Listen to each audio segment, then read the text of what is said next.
देखो ऐसा है, मैं तो कल नागौर गया था और जाने से पहले इनका मैसेज आया था तो मैं धरना स्थल पर भी गया था, यूनिवर्सिटी कैंपस भी जाना दे रखा। तो वहाँ कुछ आंदोलनकारी धूप में बैठे थे, अनशन कर रहे थे। तो मैंने उनको समझाया था डिहाइड्रेशन हो जाएगा, छांव में बैठो, पानी पियो, लेकिन कई निर्जल अनशन पर थे। तो कल मैंने को ये कह के गया था कि मैं आपको मुख्यमंत्री जी से मिलाऊंगा आज।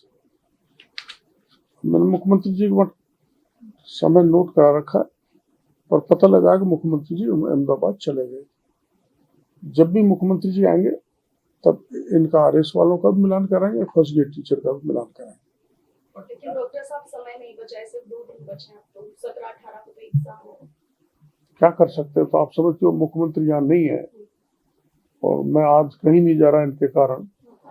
मैं तो यही कर सकता हूँ, उनको मिलाने का काम। वो कह रहे हैं बाहर की आश्वासन की घूटी पे घूटी पिला रहे हैं और नतीजा आज के एडमिट कार्ड जारी हो गए, हम किसके पास तो ऐसा मैं तो कभी इनको आश्वासन नहीं दिया।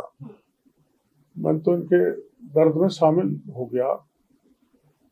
अभी मैं इनको भोजन भी कराऊंगा, पानी भी पिलाऊंगा, क्योंकि डेमोक्रेसी है, उसमें आंदोलन करने का लोगों को अधिकार है। आपने पिछले राज्य में या कभी भी किसी राज्य में नहीं देखा होगा कि एक मंत्री धरना स्तर पर पहुंच जाए और उसको ये कह दे कि मैं सरकार से आपको मिलाऊंगा। तो इट इज माई ड्यूटी, ये मेरे दरवाजा है तो मैं उनको ले जाकर मिलाऊंगा। हाँ ना तो मुख्यमंत्री जी करेंगे। युवाओं को आपसे बड़ी आस रही है। इस सरकार से पहले भी आपने युवाओं का हमेशा साथ दिया है। नहीं, इनका जब शुरू में जैसे हमारी सरकार आई थी तब भी आरएस की परीक्षा पोस्टपोन करने के लिए यूनिवर्सिटी कैंपस में धरना लगा था। मैं वहाँ गया था और समय जरूर लगा, लेकिन उनका फैसला करवाया था, टाइम भरा था। इस बार कहाँ देर होगी और ऐसा क्यों नजर आ रहा है कि युवाओं को सरकार देना तो चाहती है, दे भी रही है, लेकिन वो बिल्कुल तरसा के समय लगा के, ऐसा क्यों? देखो अब इस बारे में तो कह नहीं सकता, लेकिन संघर्ष करने के बाद जो चीज मिले उसका आनंद अच्छा होता है, बहुत ही अच्छा होता है। तो संघर्ष रहते हैं, मजा आएगा। डॉक्टर साहब 2 दिन पहले बीजेपी प्रदेश अध्यक्ष मदन राठौड़ ने ये बता रहे थे, मेरे को जानकारी नहीं बता रहे थे। मदन जी ने हमको कहा कि आपकी पोस्टपोन हो जाएगी, तो मैं मदन जी से बात करने वाला हूँ और मुख्यमंत्री जी से बात करने वाला हूँ। अमर जवान ज्योति पर उन्होंने ही उनका अनशन तोड़वाया था बुलवाकर और आश्वासन भी दिया था। डेप्यूटी सीएम प्रेमचंद बैरवा ने भी जोधपुर में बयान दिया था, लेकिन अभी आश्वासन तो दे ही रहे हैं लेकिन कुछ काम हो नहीं पा रहा है इसको लेकर। मैंने तो इनको कोई आश्वासन नहीं दिया।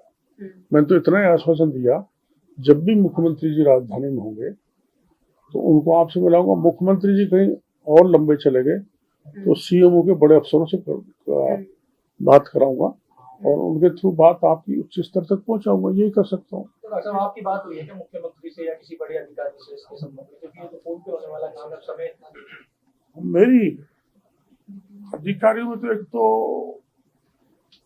मेरी बात शेखर जी से जरूर हुई अभी 1 घंटे भर पहले, और मैंने उनको कहा कि जब भी मुख्यमंत्री जी आ जाए, हमें पता लग जाए, समय दे दें, तो मैं उनको मिलाना चाहता हूँ, उनको मैं बताऊंगा।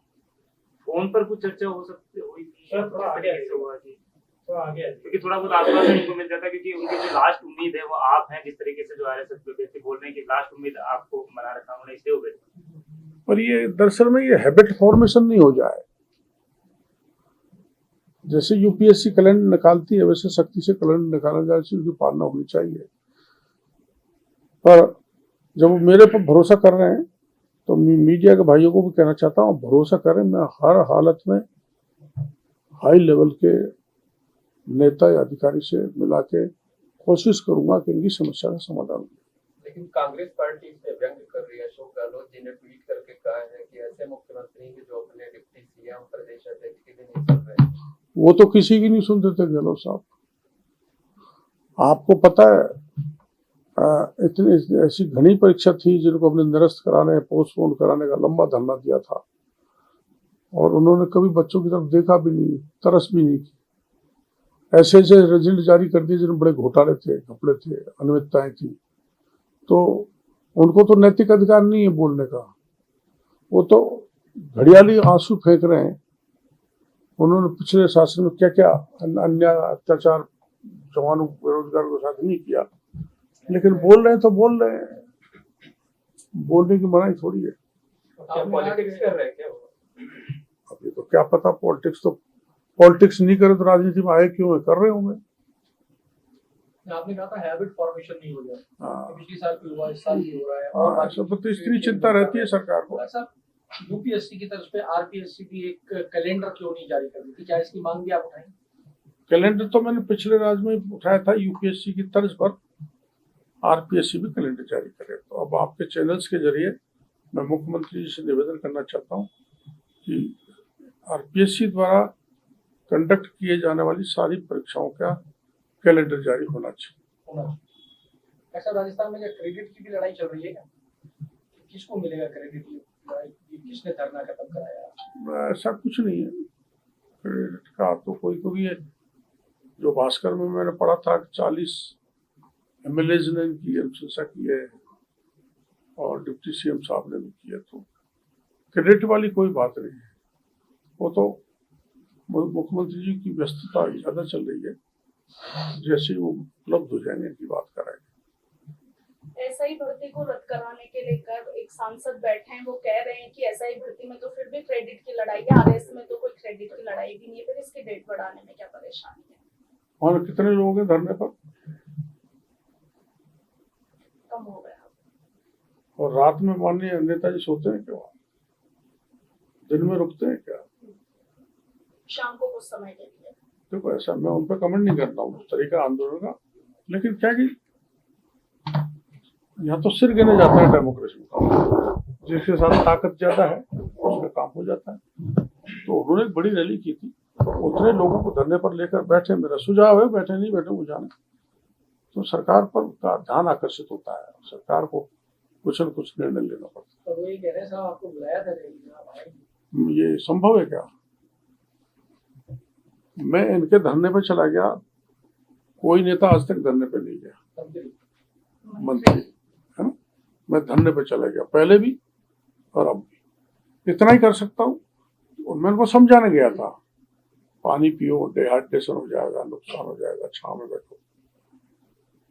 और वो क्या काम मेरी रैली में आओ जो हमारी सरकार के खिलाफ आंदोलन है, तो वो प्रोटोकॉल में खिलाफ बोल रहे हैं, ऐसा नहीं बोलना चाहिए।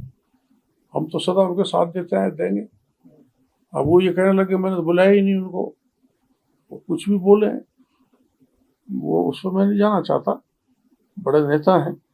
लेकिन इसको तो वो भी हनुमान बेनीवाल जी भी समझते हैं कि मंत्री रैली में नहीं आ सकता, फिर भी उस ढंग का बयान कर रहे हैं, तो उसका क्या इलाज? अच्छा, ऐसे भर्ती का मुद्दा तो आप लोग नहीं उठाया था, आप लोगों ने, आप तो काफी संघर्ष किया आपने उसको मुद्दे को जिंदा रखने के लिए, आपने पूरा प्रयास किया कि भर्ती परीक्षा। उसका परिणाम ये निकला, उसके परिणाम ये निकला, फिर भी मैं गया हूं, उसका परिणाम ये निकला कि 56 सब इंस्पेक्टर जेल के सीटों में और आरपीएससी के 2 मेंबर जेल की हवा खा रहे हैं।